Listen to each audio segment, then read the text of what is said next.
Hi, my name is Alina Rocha Menocal, and I am the director of the Thinking and Working Politically Community of Practice. Thanks for tuning in. For the November-December edition of the Thinking and Working Politically Community of Practice newsletter for 2025, I have the pleasure of speaking with Hannah Johnson and Moataz Gadar of Global Partners Governance. Hannah is GPG's Chief Technical Advisor. She has over 15 years of experience working in and with parliaments in both the UK as well as all over the world, specializing in gender equality and human rights. Her expertise spans women's political leadership, evidence-based policymaking, oversight and lawmaking, gender-sensitive parliaments, and public engagement. Moataz is a project manager at the Global Partners Governance Foundation, which is GPG's nonprofit sister, where he leads initiatives in training, mentoring, and research support for the Winning with Women project, which we will hear a lot more about during the course of our podcast today. Moataz is a researcher, mentor, and trainer in leadership, communication, and equality, specializing in women's political empowerment. I will turn to our guests in a moment, but let me briefly introduce GPG as well for viewers and listeners who may be less familiar with the organization. GPG is a social purpose consultancy that helps political organizations and leaders work more effectively. Over the past 2 decades, GPG has been working in complex environments in countries across regions, ranging from Afghanistan to Fiji to Tunisia, combining deep political analysis with practical long-term support to parliaments, political parties, governments, and civil society. GPG's approach is rooted in thinking and working politically principles. It focuses on relationships, incentives, and informal dynamics that shape how politics really works in practice, informed by a network of former politicians and advisors from around the world. And I should also say GPG has been a long-standing partner and friend of the Thinking Working Politically Community of Practice. All right, without further ado, very warm welcome to the both of you, Hannah and Moataz. I'm delighted to have you here. And perhaps we can start with a big picture question. Could you tell us a little bit about the role of women in politics in Lebanon over the past few decades before we delve into learning more about the Winning with Women initiative in Lebanon itself? Thank you, Alina, and thank you for this introduction and this opportunity as well. I'm delighted to speak about our work in Lebanon with my amazing colleague, Hannah, who I had the pleasure to work with on the research and for this project. So talking about women's political participation in Lebanon, and as you might have seen in within the report, we have mentioned that Lebanon was indeed one of the leaders on women's political participation in the Arab region. And matter of fact, you can say even globally, because Lebanese women has gained the right to vote and to run for elections since 1952, which is even before many countries, not just in the region, but globally.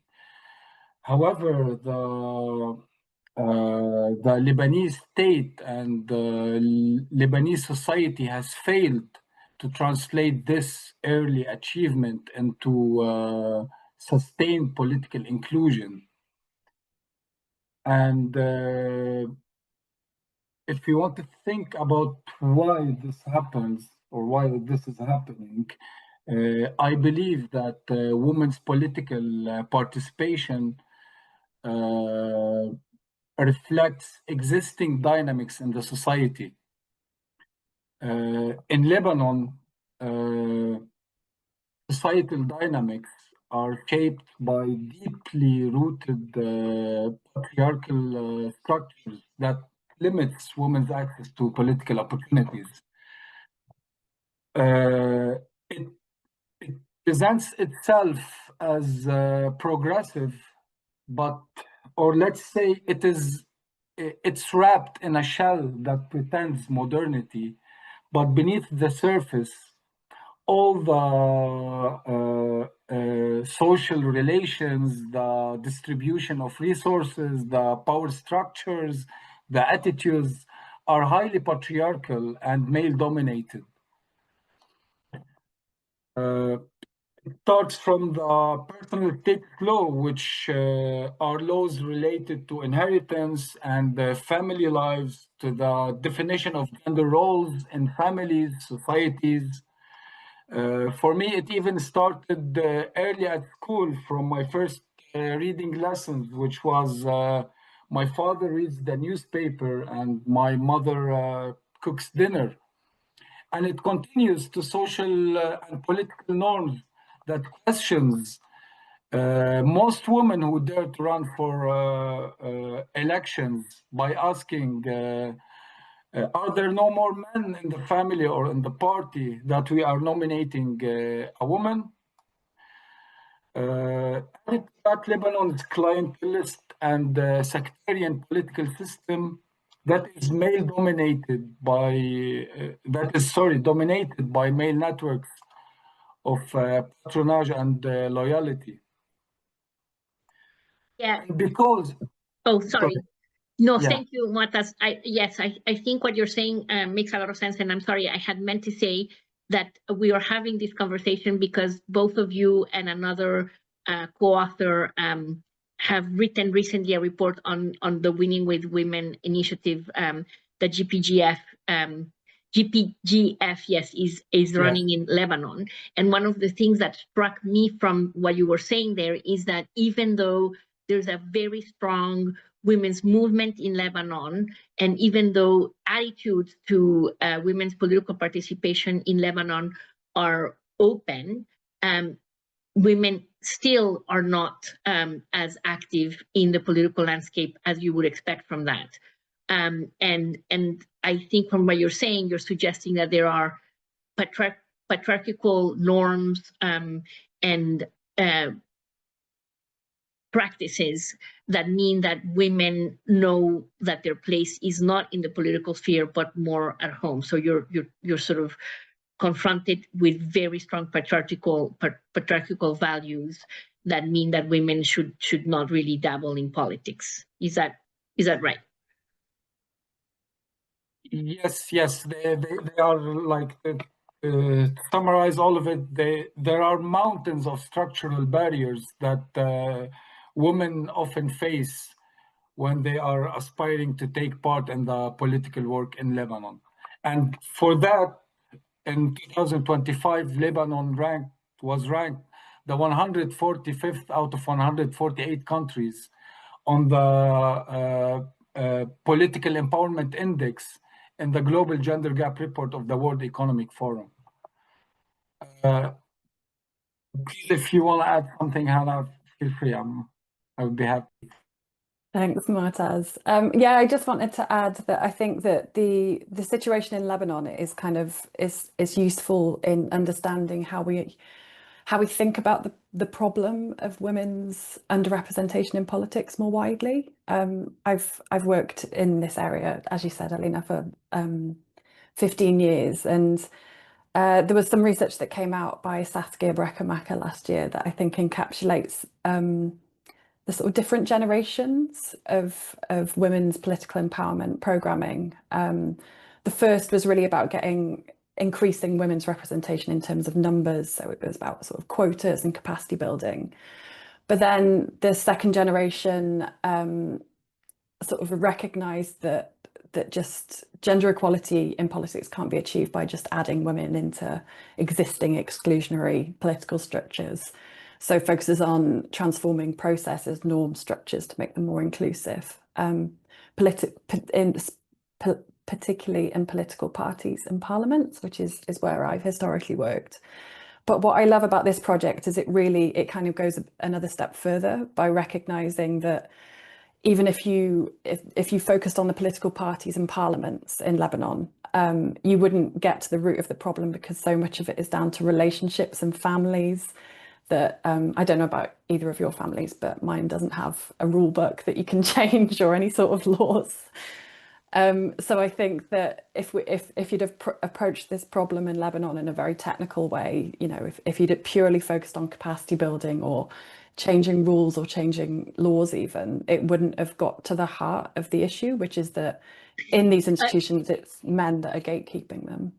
Yeah, perfect, Hannah. This is a great segue, I think, because I wanted to get us to discuss the Winning with Women initiative in more detail and ask you guys what its rationale is, what it aims to do, how it works, and with whom, but also really how it differs from more traditional approaches and attempts to foster women's political participation and women's political empowerment. So I think you're getting to the nub of it. Sorry to interrupt, but I just wanted to get that in. Before moving to this, I feel like I need to mention this point clearly. I need to say that despite these shocking figures about the percentages and representation of women in Lebanon, there is still space for optimism. And during the past decade, we have witnessed momentum, limited and symbolic change or progress in women's political participation. And there is a growing sense that women are reshaping what leadership looks like in Lebanon, despite, as we said, the mountains of structural barriers. For the Winning with Women project, it is being led by Global Partners Governance Foundation in partnership with our incredible local partner in Lebanon, who are the Lebanese Organization for Studies and Training. The project aims to bolster women's political participation and leadership at the local level in Lebanon. And it works with a group of 47 aspiring women leaders and 24 male allies representing almost all the regions within Lebanon, who have transcended beyond sectarian and political affiliations that often divide communities in Lebanon, and united under one vision, which is we need more women in the decision-making process. The best way to describe how this project works would be like, or is like to think of it as a living being.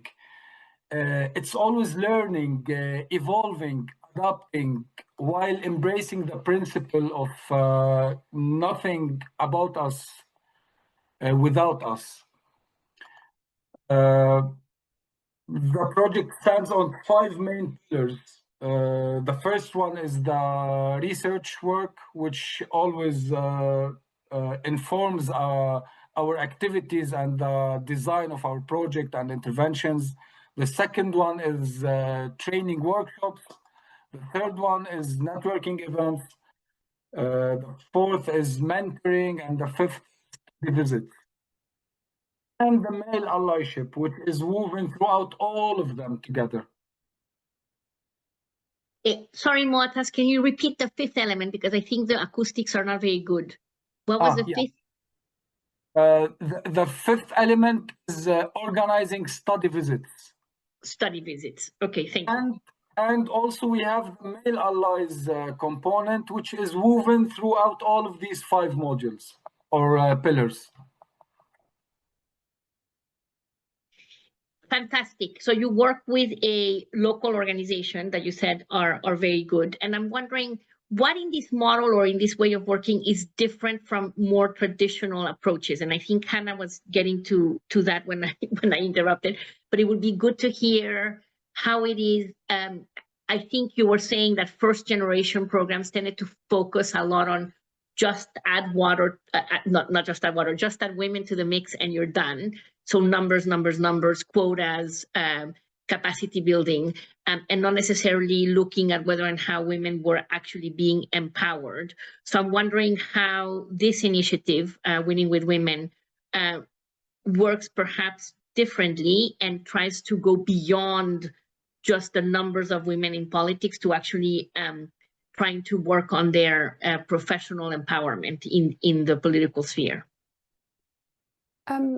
I think I can answer a bit of that based on my experience of different similar projects to this around the world. I think the first difference is exactly that, the inclusion of men alongside women. So the entire focus isn't, the assumption isn't that there is something wrong with women.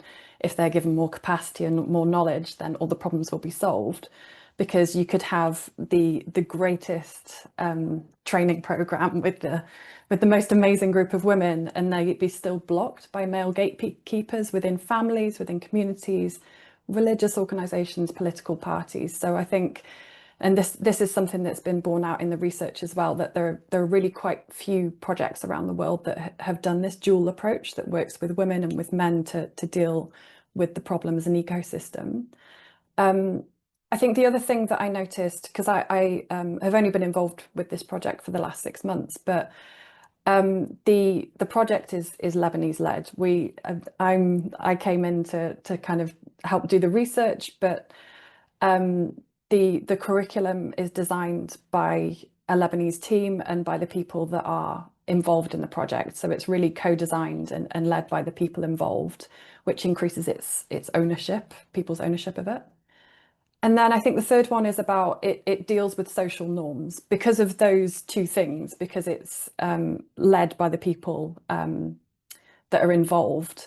You can, projects that are externally led might feel that it's too sensitive to deal with those things, whereas I think Moataz and our partner organisation and our Lebanese associates who are former politicians and experts can deal with those things because they know about them. They're experts. They can deal with these issues. And I think the fourth difference is that this project, it wasn't a short-term or one-off project. It's been running since 2019. And I think sometimes I've seen that donors can come in and fund these big training programs for women candidates immediately before elections, and they come in too late in the process and they leave, and there's no support beyond the election. So I think these are the four differences that I've seen in this project, and I think this is what makes it so special, as well as I think having someone like Moataz. I think having a man run a project like this is really, really important, but particularly this man because he's so wonderful. But is there anything else that you'd add to that in terms of differences, Moataz, particularly projects maybe that already run in Lebanon or things that you've seen in the past? Thank you very much, Hannah. Actually, no, I cannot add anything.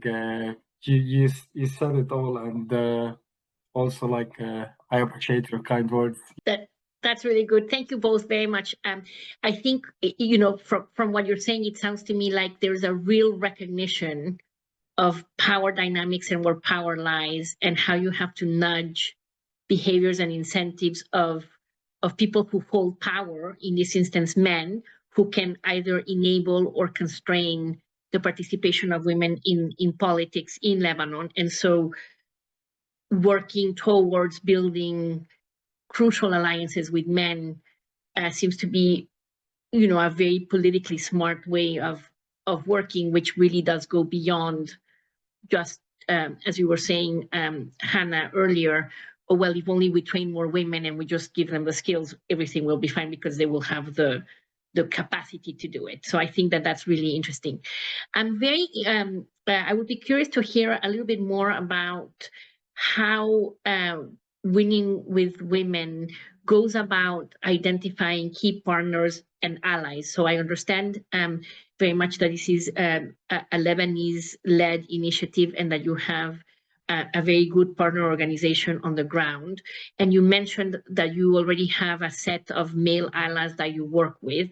And I would be very curious to understand a little bit about how these allies were identified or how they have been identified, and how you bring them on board. Thank you. Let me walk you through the whole recruitment process of the women and the male allies as well, because they are dependent on each other's, let's say.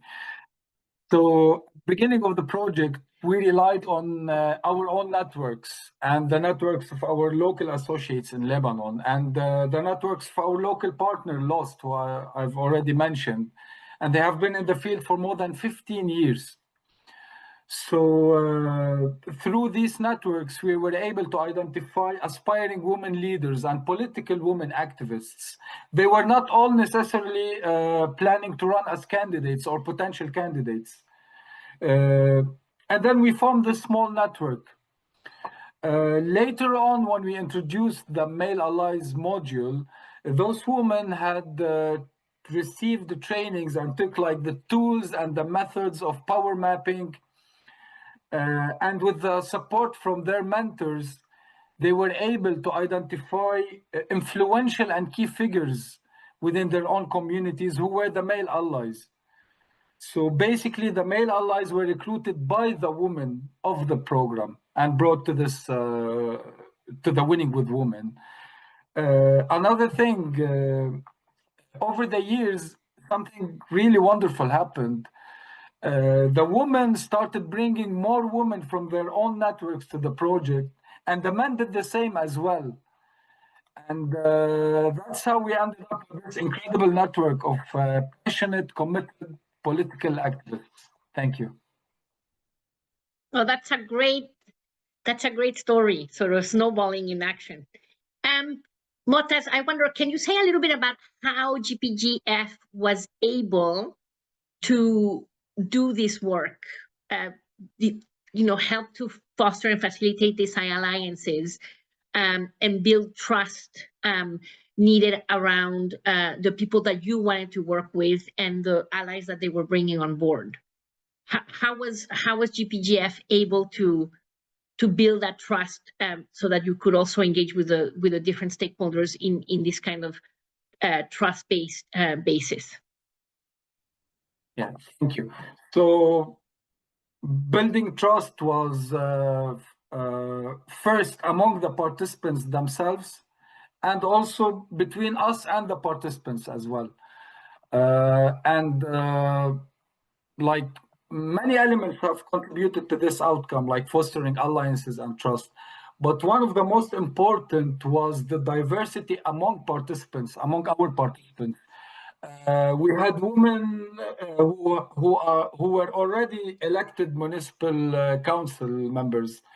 We had others who had previous candidacy experiences.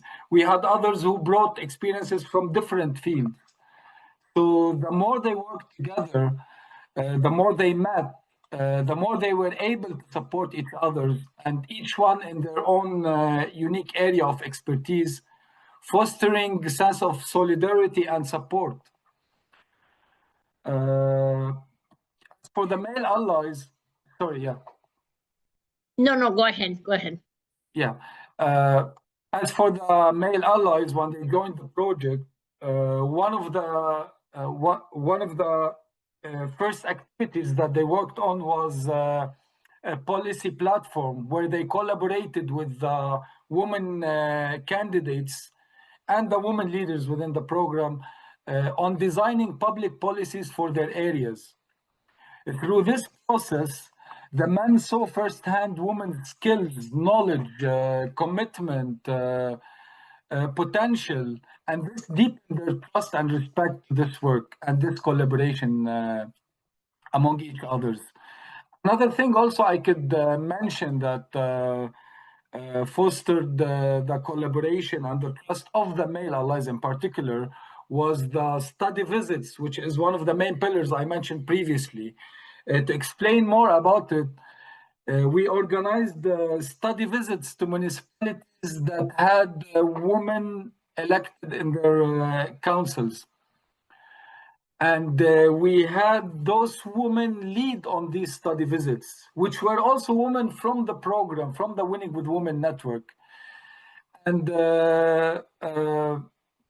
this made a strong impression on the male allies, and many shared positive feedback about how these experiences had shifted their perspectives. As for building trust between GPG and the network, which is the women and the male allies as well,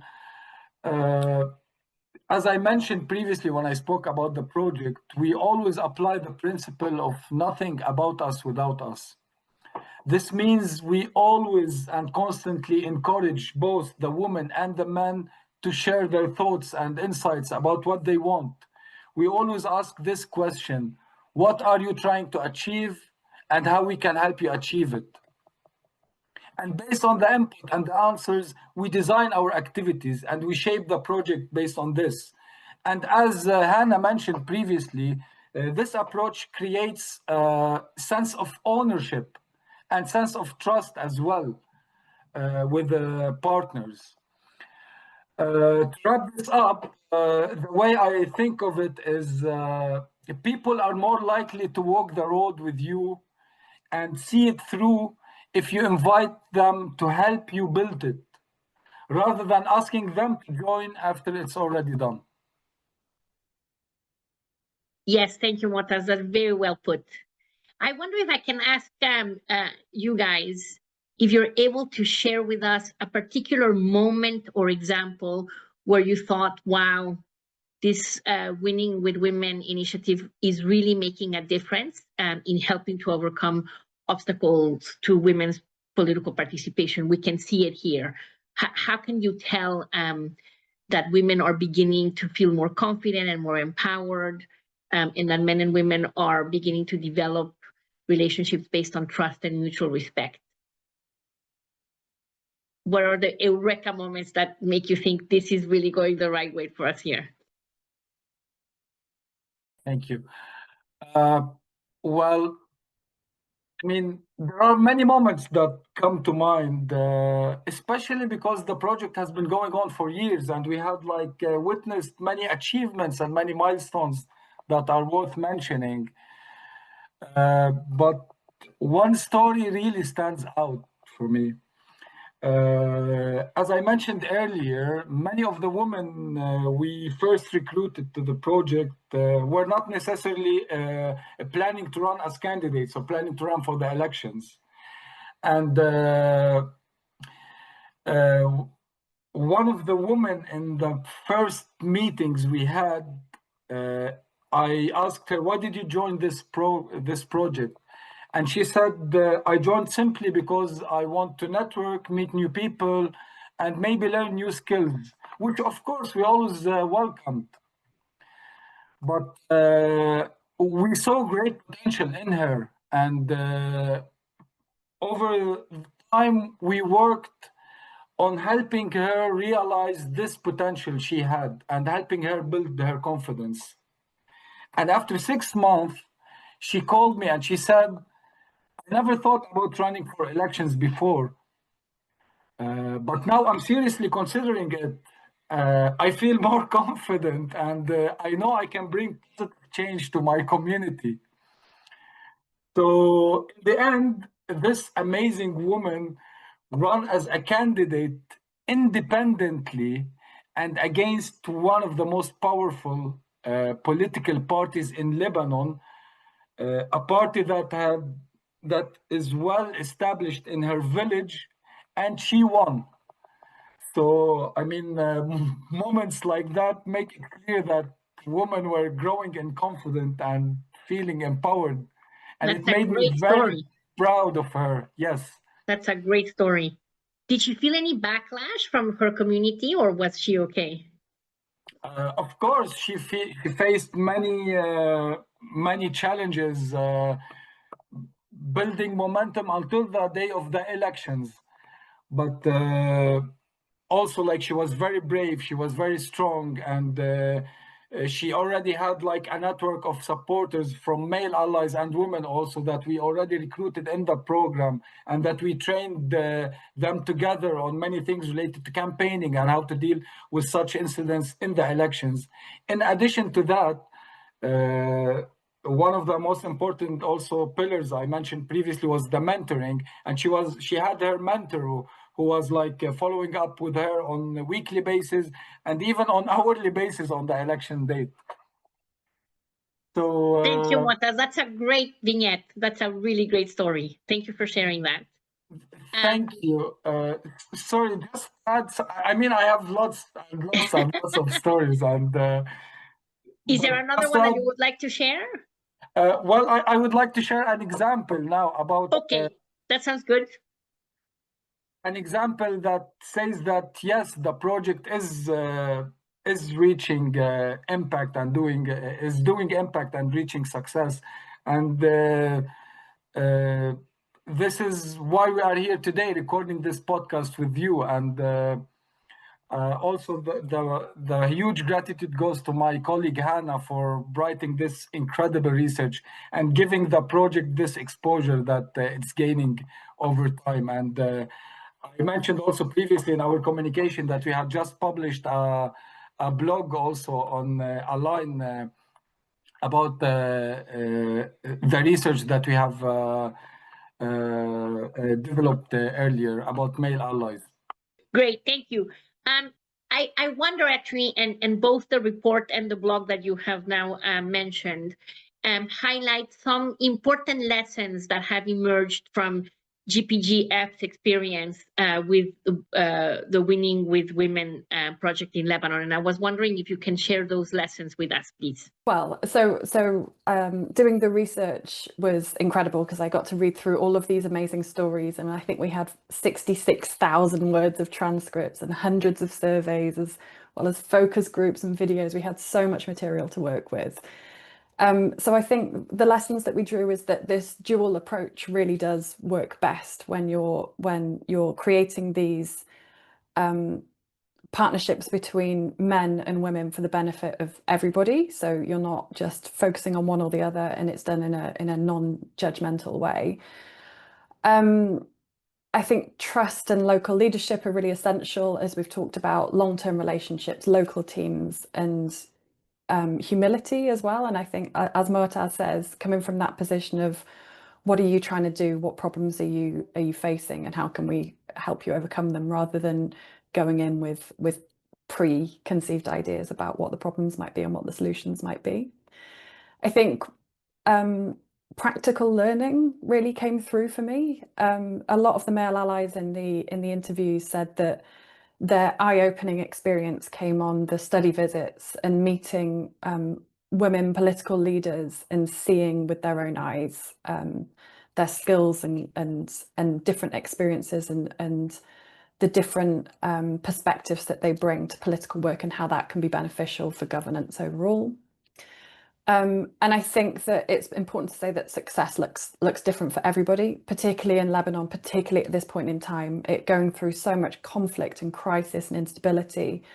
This was an incredibly turbulent political time. So I think if we just took the metrics of 58% of the women that were supported to run won, you know, that's good, but I think that doesn't tell the whole story of the barriers, the dealing with potentially having to leave houses that have been damaged, deal with where care networks have broken down, the incredible sort of you know, sectarian and political pressure that was going on all around them. Just the fact of even running was such an achievement for some of these, and also for men, even the act of stepping up to be a male ally, that being such a big deal in some of these situations. You know, we've talked a lot about the positives, but what came through the research was the complexities of this work, and it's not straightforward. Moataz can talk more about this, but the allies didn't all start from the same position. Some of them were quite skeptical. Some of them had very different ideas about gender equality and women's role in politics. And Moataz and the team really worked with that and acknowledged that people were coming from different places, and worked with the allyship continuum to recognise that people are at different points of this. So I think one personal thing that came through for me was how much we underestimate relationships, personal relationships, and all of this. And we had this, going through the transcripts, one of the things that stuck out to me the most was this woman candidate whose husband wasn't supporting her family wasn't supporting her to run for election, and her male ally went to her husband and persuaded him to support her, to allow her to run. And her quote was, "That meeting changed my husband's mindset completely. Imagine my husband was my biggest obstacle in my path, but after that he flipped completely." And I think that in so much of my work that's previously, we focus so much on these formal technical things because they can be quite binary and they seem quite fixable. But I think the learning personally for me was from this project is that relationships matter so much, and having a supportive partner, a supportive family, you know, that opens the doors then, especially in places like Lebanon where families hold such sway over candidate selection and campaigning and resources. It opens up all of those doors if you can work within that and recognizing that they're the powers at play. But Moataz, were there any other lessons for you? I might have missed some. No, you didn't miss anything, Ghana. Thank you very much for this, for sharing all of these. But just like to wrap this question up, and I think I will even like say things that you already mentioned. But the main lesson from the Winning with Women project in Lebanon was that there exists many programs in Lebanon that aim to empower women's political participation that focus solely on women. They provide them with training on leadership, public speaking, campaigning in local elections or national elections, which is good. And I acknowledge that anyone at any age could benefit from a training or could gain new information or gain a new skill or knowledge. But competency or skills are not enough to overcome structural barriers. And as Hannah mentioned earlier, it is the men who are the gatekeepers of the political realm in Lebanon. And if we don't engage them in these conversations, we will never be able to achieve the impact that is desired, that we are planning to achieve. Thank you so much, Moataz and Hannah. I wonder if I can just ask, because you were saying that male allies themselves were coming from very different perspectives and having to, overcome different challenges themselves. Can you speak a little bit about, were they risking something politically or in terms of their own power as they became allies, or what compelled them? I think you said, Moataz, that these study visits were very powerful in showcasing what women could do. But as a male ally, what kinds of risks might they have been running in joining this initiative, and what do you think compelled them in the end to do this? I think you're exactly right, Alina, that men did face risks in this, and we heard in the interviews that some of them faced ridicule and backlash, and one said that he thinks that a job offer may have been revoked because of his involvement. But I think what came across to me in the interviews is the men at this point, after 5-6 years of this project, in the interviews they kind of laughed it off. They were at the point that they were at the interviews this year. They said, "Oh, people can say what they want. They can say that I want to support women because of a dubious reason," which was one of the ones that came through quite a lot. There was some suspicion about why men might want to get involved with supporting women in politics, but the men were quite relaxed about that. I found I was quite surprised actually at how much they were able to just say, "You know what, you think what you want, but I'm doing this because I think it's going to lead to more effective governance, more decisions that are more responsive to citizens' concerns, especially for half of the population." So I think that one of the really, really interesting findings for me, and it actually matches up with a bit of the Align platform, the Gender Norms Platform's research on male allyship, is that older men and younger men, particularly in political parties, or younger men looking for a new type of politics, and older men who were maybe retired or outside of the political realm, were quite effective allies because they didn't have a direct stake in maintaining the status quo and maintaining current power dynamics. So I think that's a really good learning for us and for other projects, is that if targeting allies that you might not necessarily have assumed would be good. I think young men in particular who were dissatisfied with the way that things were going politically and were looking for a different type of politics. Women candidates offered that, were represented that to them. And there were some really nice stories about women candidates that were supported by younger men going out and doing flyering and campaigning. And then some of those young men went to run for some office and they asked for advice from the women candidate. And I love that. It's such a great catalytic effect. And I think the other thing that came out of that was there were obviously difficult conversations and there were reprisals and backlash to some of those male allies. But it also prompted conversations within their networks. So a few of them said, oh, I've been speaking about this in my office or in my family about gender norms and how we learn them in society and how, you know, can they be unlearned and how things can change over time. So, so yeah, there were so many interesting things that came out of the research about that. That's fantastic. Thank you so much for those stories.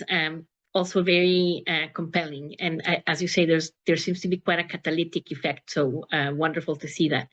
I think we're ready to close, but before we do that, I was wondering if both of you could leave our audience with one piece of advice or a word of wisdom, so that they can take with them from this conversation. I think that building allyship between women and men in politics is so important because it builds a critical mass of people that want to shift culture and shift power and shift norms. And I think that if you do that with women in isolation, especially when they're already in the minority in politics, it has less effect than if you find the allies, you find the men that are open to doing this. And you probably won't convince the people at the more extreme end, but there are lots of men that are open to this sort of work, as we've found in Lebanon. And by building collaborations between those two groups, I think that it has the potential to be really quite transformative. Amazing. Thank you for that. Moataz, last word of wisdom. Yeah. When we speak about women's political participation or equality in general, I would like to state that we're not trying to prove that women are better than men or to find out which gender is superior. It's not a competition between the two. On the contrary, it's about recognizing how much stronger we all become when women and men work together side by side, and when both are equally represented in shaping decisions.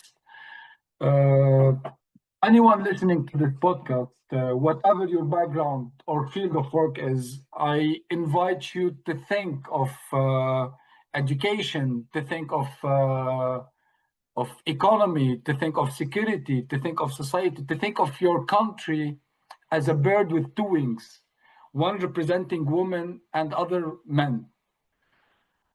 With one wing, you might move a little, but you will never truly fly. But when both wings move together in balance and harmony, the bird can soar to great heights. And that's exactly how humanity thrives, when men and women rise together. Thank you. Oh, that's very beautiful, Moataz. So I will leave the audience with this image of a dove flying with both wings for a better future. Thank you so much, both of you, for joining us, and good luck with everything. Take care. Thank you. Thank you so much.